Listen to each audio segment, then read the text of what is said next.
courage to be real, where real stories break the silence. Thank you for joining us. This is The Courage to Be Real with Jason Plevell and myself, Drew Forman. And we're excited today because we're going to talk about some tools that you can use during your healing process. And you say, but I don't need a healing process. You know what? Everyone has experienced some form of childhood trauma. So by the end of this episode, you will have these powerful tools that you can use for a bunch of different things. And we'll explain as we go along. But before we get started, be sure to click down below, hit subscribe. And if we resonate in any way, click like, and always be sure to share and comment below. So Jason, I remember when I first started working with you. Now, of course, I was in a very bad way at the time, but as we progressed week after week after week, and you gave me these things to do, homework, I always called it, for lack of better words. And even Maggie said, what are you doing? So I'm going to talk about some of the things that you had me do because I had fun with them. Now, at the time, I took everything very seriously. One of the things Jason said is before I even think about getting out of bed, I need to roll off the bed, hit the floor, and do push-ups. Now, for me, I enjoy challenges. I enjoy going to the gym. So to roll off the bed and to do push-ups, this was a no-brainer. And it actually had me focus. So during the push-ups, you said, and I want you to reflect on. And then you gave me different things to reflect on. But maybe it's reflect on being a better dad. Maybe it's reflecting on not allowing my triggers to hit me. Maybe it's reflecting on not being so damn depressed. Maybe it's reflecting on, but no matter what it was, as I was doing the push-ups, I needed to tell myself this and going on and on. Now, for me, doing push-ups meant I got to do more push-ups. So each morning, and the first time I did it, Maggie looked at me. She thought I actually fell out of bed. She was kind of like, are you okay? I'm like, shush. And I'm doing my push-ups. And I think I hit 81 push-ups one morning, just fresh, boom, right out of bed. Yeah. The alarm goes off. And keep up, man. Bragging. That head's already pretty big, Drew. I did 81 push-ups. Hopping out of bed. Not this bad. guy's a beast. Not bad. Yeah, that's impressive. I don't know too many people that can do that.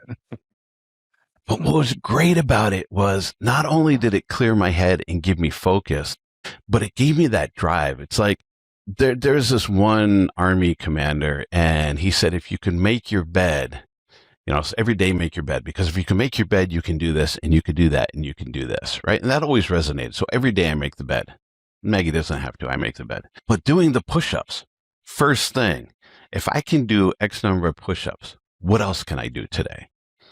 And it became such a powerful tool just to wake up and push myself every single morning to do one more, to do two more, or however many more, and to focus. Do you know why? With the circulation and the actual stress relief and the endorphin flow. Yeah. And even just that book that you're talking about, I'm over here looking at my bookshelf because I swear I have that up here somewhere. Yeah, I think a lot I do. of people know about that. Yeah. Yeah. But a couple of things like that was very, what's that? If you can accomplish one thing, you can accomplish another. Exactly. Yeah. And with you specifically, it was very strategic. I knew you were going to love the push-ups. I mean, looking at this guy, how much you love the gym. I knew you were going to love that part of it. But whether it's push-ups or whether it's making your bed or something, you're flooding your body with dopamine right away. And it's not the dopamine that you normally get, like when you're sitting here scrolling your phone, or when you binge eat, or for a lot of guys watching porn. It's like all of this dopamine is so easily attained, but you had to actually earn your dopamine right away in the morning. And then you're flooding your body with that. And that dopamine ends up, now there might be some neuroscientists who are actually watching this who will correct me, but I believe that dopamine, it ends up turning into serotonin, which is a longer form of this happiness chemical. But with you specifically, you were waking up. I remember you saying on your enrollment call, I just want to wake up and know that everything's going to be okay. Yeah. Yeah. And so how many times did you wake up with that sense of dread? Like, I'm not going to get through this. I'm not okay. And how many guys are waking up like that? But for you specifically, was that reoccurring thing in your mornings? That was, at that point, that was an everyday thing. So remember, I just Yeah. got off suicide watch, and Yeah. to actually be able to get up in the morning was tough for me as it was. Now I'm getting up and Yeah. accomplishing something even before I even stand up. I mean, literally, I just rolled to the floor. And how many guys right now? So you're watching, and do us a favor, just comment below. Just let us know. Even if you just say, hey, thank you, or hello, my name is, or whatever. You don't have to go into details. But how many of you feel that dread? I don't even want to get out of bed. I don't want to do this. I'm so miserable, but I'm happy being miserable. And it gets to the point where we're almost addicted to being miserable. And I was at that point, to get on our weekly calls with you. That was a struggle. That was something I had to push myself to do. I knew I had to do it. To do the push-ups. Now, that was something that was fun and challenging. So that was something a lot easier for me. So to roll out of bed and do push-ups in the morning, some of you are thinking, wait, I don't want to roll out of bed and do push-ups in the morning. All right, you can do something else. But that really resonated with me. And that was brilliant on Jason's part, to find something that's like, you know what, Drew's going to do this, and he's going to find the challenge in it, and he's going to push himself. And I loved exercises like that for a few different reasons, because you are flooding your system with a different chemical, a feel-good chemical, and you're working hard for it. And that's the other aspect here that is so important, is a lot of us who are going through these difficult, challenging times that are feeling like we're at the end of our rope, like we're literally at the edge ready to jump off, and we feel like we can't go another day with this pain. Doing something hard is proof that you can. And so you pushing yourself every single morning to do push-ups until you collapse is proving to your body, I can do hard things. And that was huge. And it works on a subconscious level. And we're pushing ourselves to the max in proving that we are surviving, on top of feeding our body with dopamine. And then you mentioned something else that you were doing during that time was asking yourself or reaffirming to yourself all these positive things. And during the push-ups. Do you remember? Yeah. Do you remember the basketball awareness test that I showed you? I vaguely remember that. And there's two teams, and maybe if we can find the link, we can include it in the description of this video. But there's two teams, basketball teams, and a white team and a black team wearing white jerseys and black jerseys. And the video starts with the narrator asking you, how many passes does the team in white make? Then it says, go, and everybody's bouncing around on the screen, and they're passing the ball back and forth, and you're watching it, and you're counting 2, 3, 4, and it's 13. It's like, it's tough, but you can see it's 13. And the narrator comes on and he says, if you counted 13, you were right.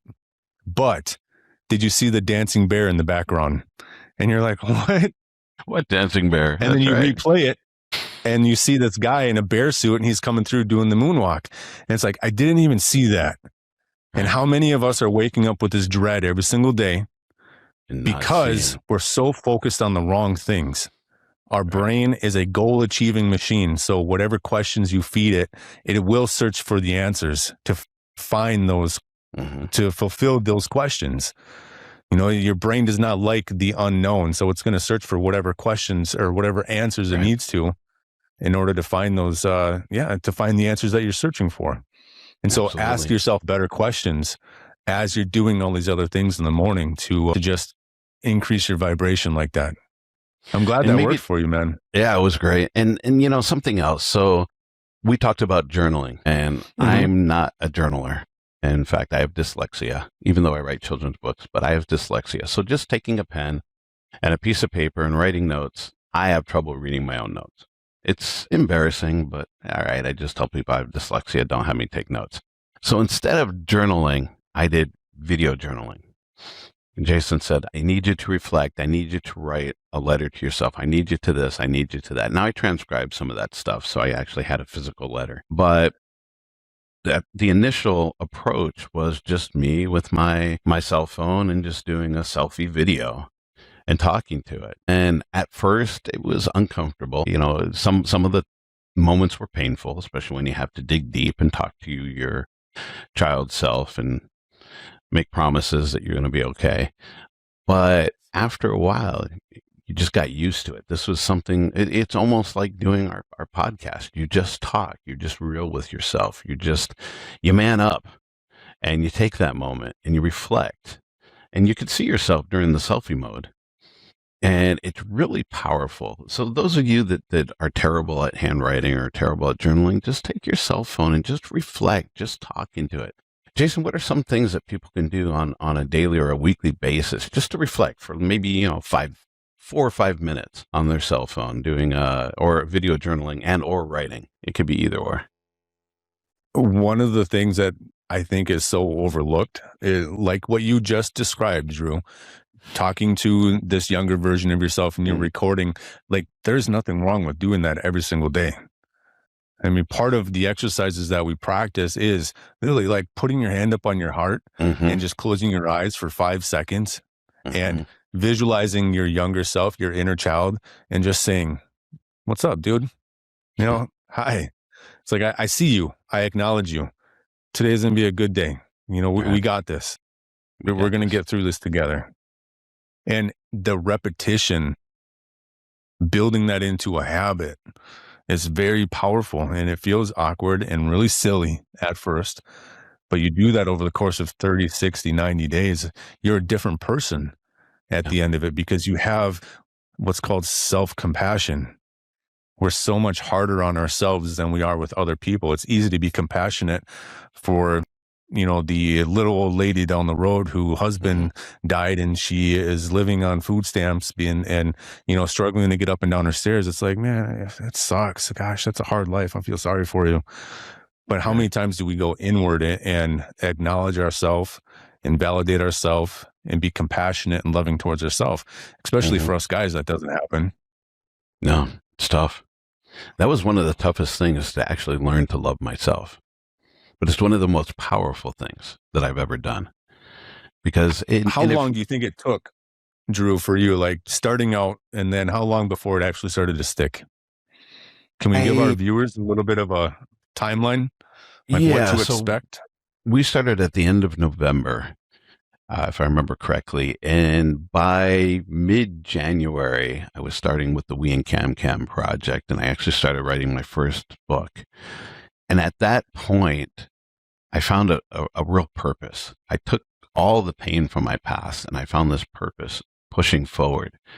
And I really started to love that. I really started to admire the me that was doing that. This is the person, and there's a quote that's very similar to this. This is a person that I wish I had by my side as a child. And I was becoming that person. I'm like, wow, I really love this me, this 2.0. And I could actually look in the mirror for the first time. I think it was mid-January, toward the end of January, only a couple months. But I could look in the mirror and say, man, I am so thankful I did not jump off that roof. And I actually looked in the mirror. I remember I was sobbing. There was tears rolling down, right? And I'm sobbing. I'm like, I love you, man. And of course, the mirror says it immediately back. You can't argue with the mirror when it says, the mirror says he loves you. So you have to believe, this reflection in the mirror. And it was an eye opener, but it was tough, but it was beautiful at the same time. About 2 months.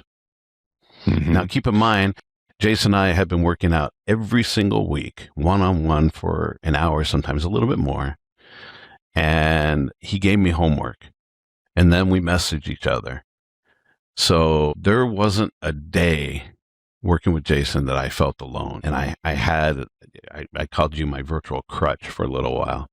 I had this virtual crutch that I can kind of lean on until about mid-January, and I didn't need to lean on. Now, we weren't finished with the program, but I didn't need to lean on you as heavily.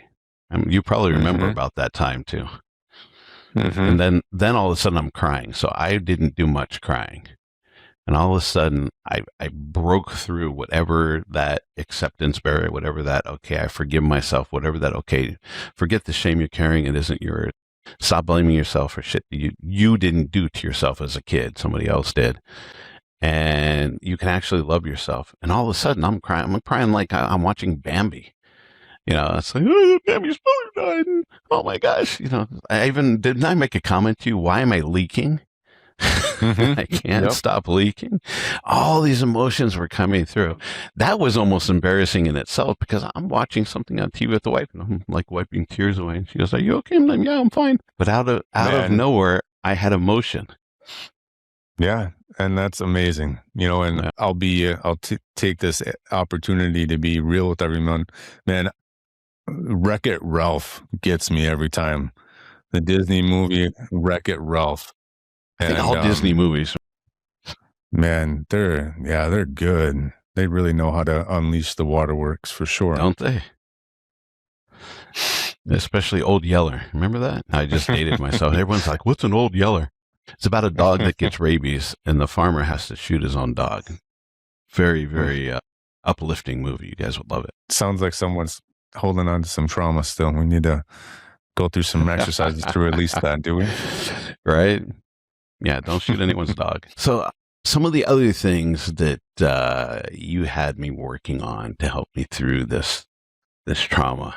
Something that another client brought up too that was really powerful for him, and I think really it resonates with a lot of people, is just identifying what your triggers are, like actually naming them.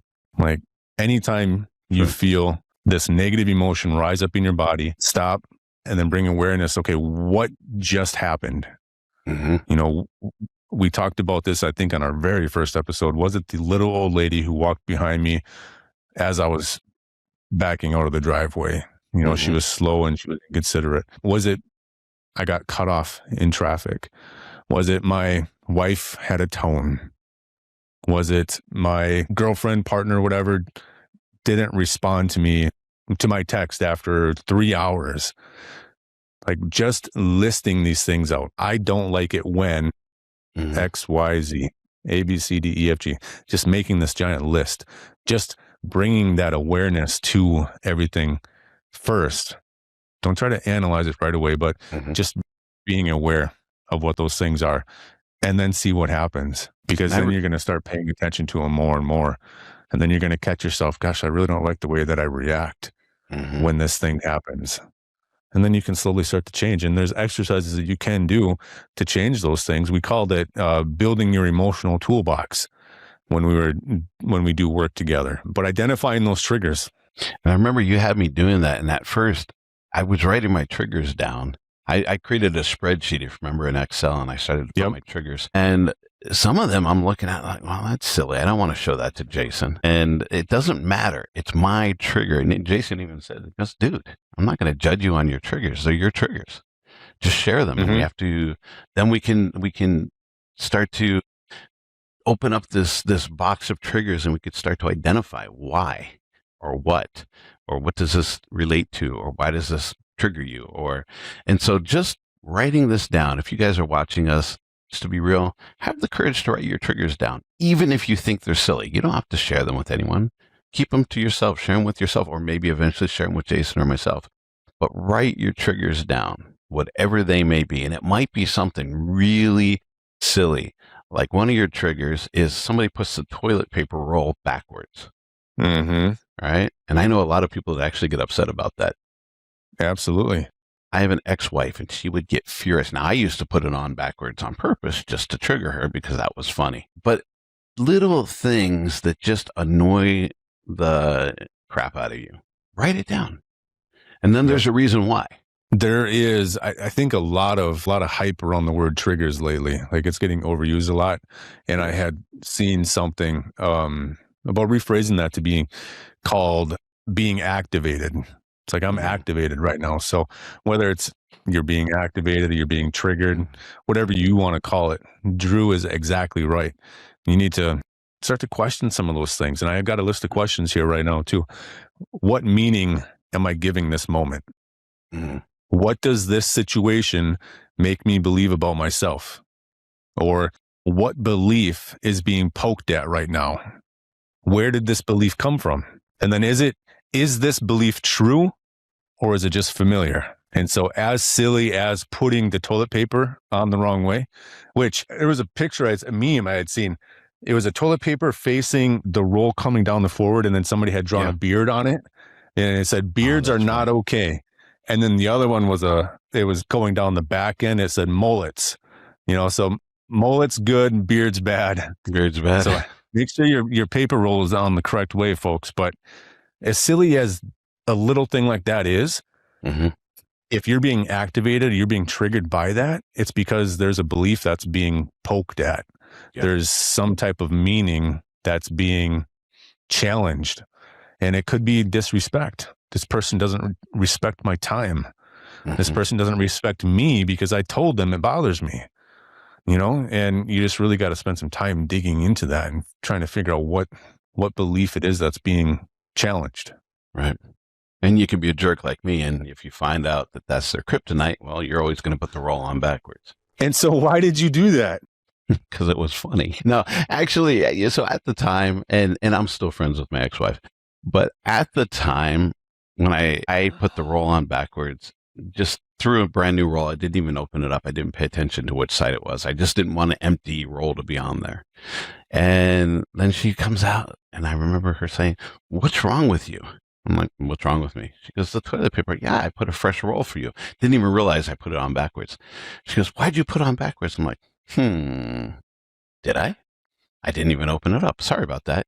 And she goes, "There's a patent on toilet paper and it's supposed to go this way." Now, I don't know if that's true. I never looked it up, but she always had to tell me that there's a patent on toilet paper and it's meant to be so the sheet's on the outside so it can roll or pull off easily this way as opposed to I got it wrong. In the back of the wall. Beards are okay.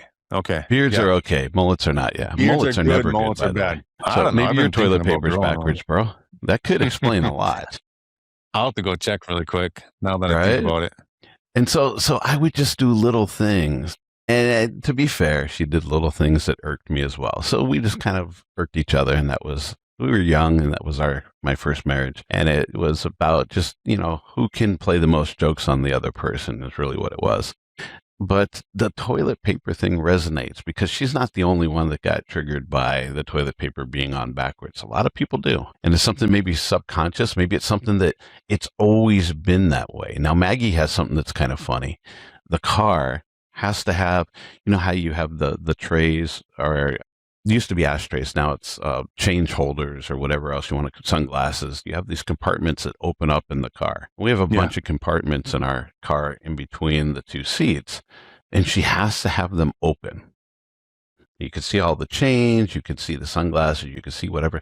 I'm like, why? It's a mechanism that closes. It's not just an open bin. So when she when she bought her first car, not this one, but she bought another car, and at the dealership when she was driving off, the guy opened up all the compartments and left them that way, and she drove with it that way without closing them for a while. So it became almost like a, what do you call it when you're superstitious? It became a superstition that she had to keep those bins open or something's going to happen to the car.